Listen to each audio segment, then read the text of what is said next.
आलोक प्रतिफलन और प्रतिसरण। पृथ्वी रे आम चारिपटे आमे अनेक प्रकारर वस्तु देखु, किंतु अंधार घरे आमे किछि देखि पारुना। सेही अंधार घर को आलोकित करिदेले घरे थिबा वस्तु गुडी को आमे देखि पारु। ताहा हेले काहा जोगु आमे वस्तु को देखि पारु। दिन रे सूर्यालोक आमको देखिबारे सहाय्य करे। साधारणतः वस्तु उपरे आलोक पड़िले वस्तुर पृष्ठरु ताहा प्रतिफलित हुए। सेही प्रतिफलित आलोक को आम चक्षु ग्रहण कले ताहा जोगु आमे देखि पारु। आहुरी मध्य एक स्वच्छ माध्यम रे थिबा वस्तु को देखि हुए, कारण आलोक एहा मध्यरे संचारित होई आम आखि को आसे। आलोक सहित अनेक परिघटना जड़ित, जेमिति कि दर्पण द्वारा प्रतिबिंब गठन, तारा मानकर मिंजी मिंजी आलोक, इंद्रधनुर सातवर्ण इत्यादि। आलोकर धर्म को विचार कले एही परिघटना गुडी को आमे बुझी परिबा। आम चारिपटे घटुथुबा साधारण घटना को लक्ष्य कले आमे जानि परिबा जे आलोक सरल रेखारे गति करे, कारण आलोक पथरे अस्वच्छ वस्तु रहिले सेही वस्तुर आकार अनुसारे छाया सृष्टि हुए। एही परिघटना आलोकर सरल रैखिक गति को समर्थन करे। आलोकर सरल रेखीय गतिपथ को आलोक रश्मि द्वारा सूचित करा जाए। आलोकर प्रतिफलन, रिफ्लेक्शन ऑफ लाइट। एक चिक्कण पृष्ठ उपरे आलोक पड़िले ताहार अधिकांश भाग प्रतिफलित होइथाए।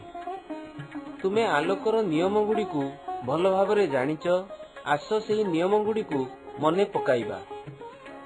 1.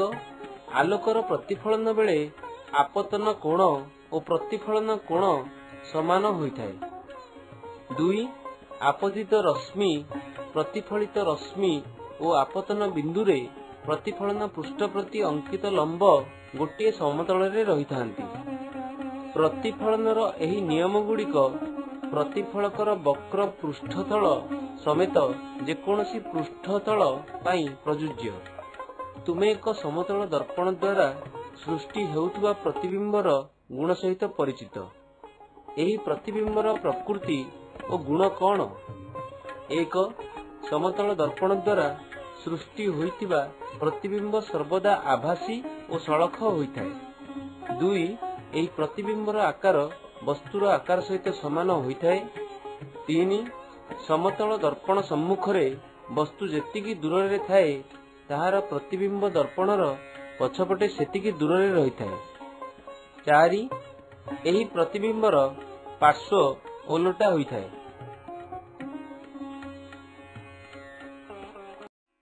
वर्तुलाकार दर्पण। वर्तुला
ବର୍ତ୍ତୁଳାକାର ଦର୍ପଣ ଯେଉଁ ଗୋଲକର ଅଂଶ ହୋଇଥାଏ ସେହି ଗୋଲକର କେନ୍ଦ୍ରକୁ ବର୍ତ୍ତୁଳାକାର ଦର୍ପଣର ବକ୍ରତା କେନ୍ଦ୍ର କୁହାଯାଏ।